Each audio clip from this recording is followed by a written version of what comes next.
Back to దశ current affairs. Today current affairs లో భాగంగా మనం డిస్కస్ చేయబోయే టాపిక్ వచ్చేసి ఈరోజు ఏఐ సాంకేతికత చెరుకు పంట. మనందరికీ తెలుసు కదా ఏఐ సాంకేతికత గురించి. ఇది రీసెంట్ గా ఏఐ టెక్నాలజీ అనేది చాలా ఫేమస్ అయింది. అది కాక ఏఐ టెక్నాలజీ ప్రతి రంగంలోనూ మనకు హెల్ప్ చేయడం జరుగుతుంది. సో ఈ ఏఐ టెక్నాలజీని ఈ చెరుకు పంట పండించడంలో యూజ్ చేయడం జరిగింది మొట్టమొదటిసారిగా.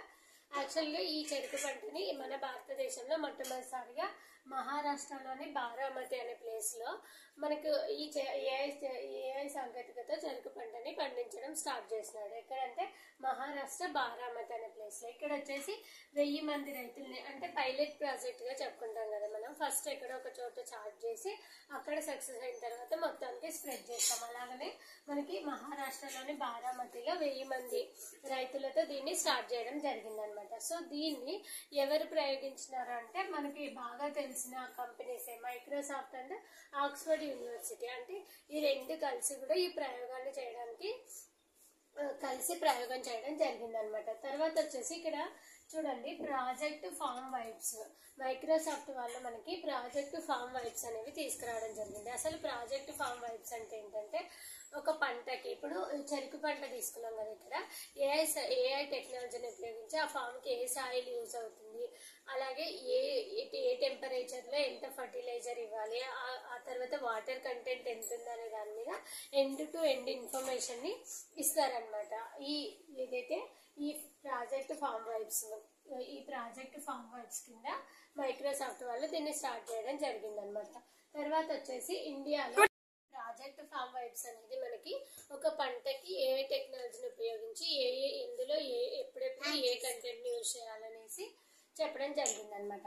తర్వాత వచ్చేసి మన ఇండియా పరంగా చెరుకు పంటలో మనం ఉత్పత్తిలో ఫస్ట్ బ్రెజిల్, చిలీ ఉన్నారు. కానీ విస్తీర్ణ పరంగా మాత్రం ఇండియా ఫస్ట్ ప్లేస్ లో ఉందన్నమాట. అంటే ఎక్కువ చెరుకు పంటను ఎక్కువ విస్తీర్ణంలో పండించడంలో ఇండియా ఫస్ట్ ఉన్నప్పటికీ కూడా మనం ఉత్పత్తిలో ఫస్ట్ లేమన్నమాట. ఉత్పత్తిలో ఎవరున్నారంటే బ్రెజిల్ అంటే చిలీ ఉన్నారు. అసలు ఉత్పత్తి ఎందుకు ఇంత విస్తీర్ణంలో మనం పండించినప్పటికీ కూడా ఉత్పత్తిలో ఎందుకు ఫస్ట్ రాలేకపోతున్నామంటే మన దగ్గర వచ్చేసి సరైన టెక్నాలజీ లేకపోవడం, అలాగే సరైన సమయంలో సరైన ఫర్టిలైజర్ ని యూజ్ చేయకపోవడం వల్ల మనము ఈ ఉత్పత్తిలో ఫస్ట్ రాలేకపోతున్నాం. తర్వాత వచ్చేసి అసలు ఈ చెరుకు పంటని ఏఐ టెక్నాలజీతో స్టార్ట్ చేయాలనే ఒక ప్రాజెక్ట్ ని ఫస్ట్ టైం మన ఇండియాలో తీసుకురావడానికి కృషి చేసిన వ్యక్తి ఎవరంటే ప్రతాప్రావ్ పవార్.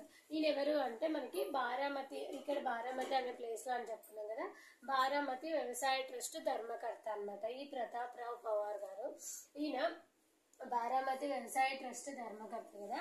ఈయన ఏం చేసినాడంటే ఈ మైక్రోసాఫ్ట్ వాళ్ళతో కలిసి centre for excellence farm vibes అనేది స్టార్ట్ చేయడం జరిగింది. నేను ఆల్రెడీ చెప్పిన కదా ఫామ్ వైబ్స్ ఎందుకు యూజ్ చేస్తారంటే ఎండ్ టు ఎండ్ ఇన్ఫర్మేషన్ ని ఇవ్వడం కోసం. So centre for excellence farm vibes ని స్టార్ట్ చేయడం జరిగింది. అలాగే అసలు ఈ చెరుకు పంటని ఏ టెక్నాలజీతో పండిస్తున్నారని మనం చెప్పుకుంటున్నాం. అసలు దీని ఉద్దేశం ఏంటి అంటే చూడండి, సమస్త సమాచారాన్ని ముందే అందించడం.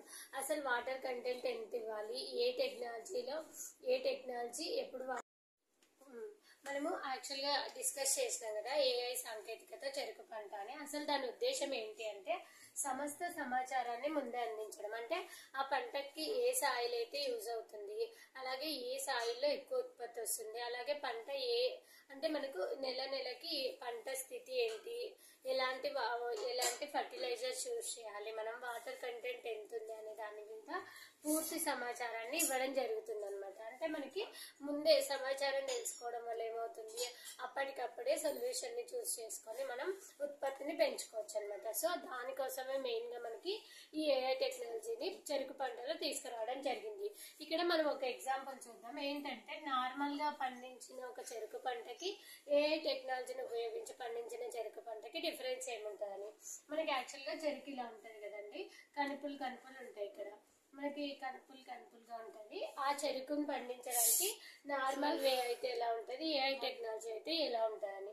ఇక్కడ చూడండి నార్మల్ గా పండించిన మనం ఎప్పుడు పండించే సాంప్రదాయంగా పండించే పంటలో నెలకు 2 నుంచి 2.5 కనుపుల వరకు మనకి చెరుకు పండుతుంది. అంటే 2 ఇలా ఒక్కొక్క కనుపు తీసుకుంటే 2 లేదా 2.5 కనుపులు అనేది పెరుగుతుంది. కానీ ఏఐ టెక్నాలజీని ఉపయోగించి పండించిన పంట మాత్రం 3.5 నుంచి 4 కనుపుల వరకు కూడా పెరిగే ఛాన్సెస్ ఉంటాయి అన్నమాట. అంటే 4 కనుపుల వరకు ఇక్కడ మీకు డిఫరెన్స్ ఈజీగా అర్థమవుతుంది కదా. తర్వాత వచ్చేసి టోటల్గా మనం టోటల్ కాడ తీసుకుంటే ఆల్మోస్ట్ 45 కనుపుల వరకు ఉంటుంది. అంటే ఇంకా మనం ఆల్రెడీ హార్వెస్టింగ్ టైంకి వచ్చేస్తుంది కదా పంట, అప్పుడు 45 కనుపుల వరకు ఉంటుంది. కానీ ఇక్కడ నార్మల్గా పండించిన పంటలో మనకు 45 కనుపుల వరకు మాత్రమే ఈ చెరుకు పండుతుంది. కానీ ఏఐ టెక్నాలజీని ఉపయోగించి పండించిన చెరుకులో 55 కనుపుల వరకు మనకి చెరుకు పండడం జరుగుతుంది అనమాట. తర్వాత వచ్చేసి మనకి ఇక్కడ నార్మల్ అంటే సాంప్రదాయంగా పండించిన చెరుకు పంటకి ఎకరాక మనకు వచ్చేసి 60 నుంచి 70 వేల వరకు ఖర్చు రావడం జరుగుతుంది.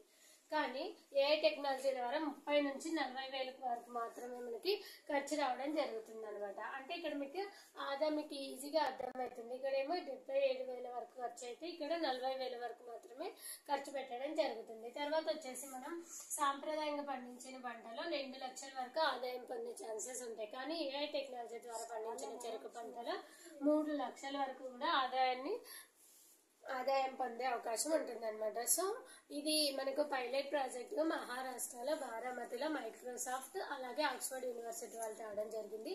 సో ఈ టెక్నాలజీ వల్ల చాలా మంది రైతులు వాళ్ళ ఆదాయాన్ని అలాగే దేశంలో ఉత్పత్తిని పెంచుకోవడానికి ట్రై చేస్తున్నారు అనమాట.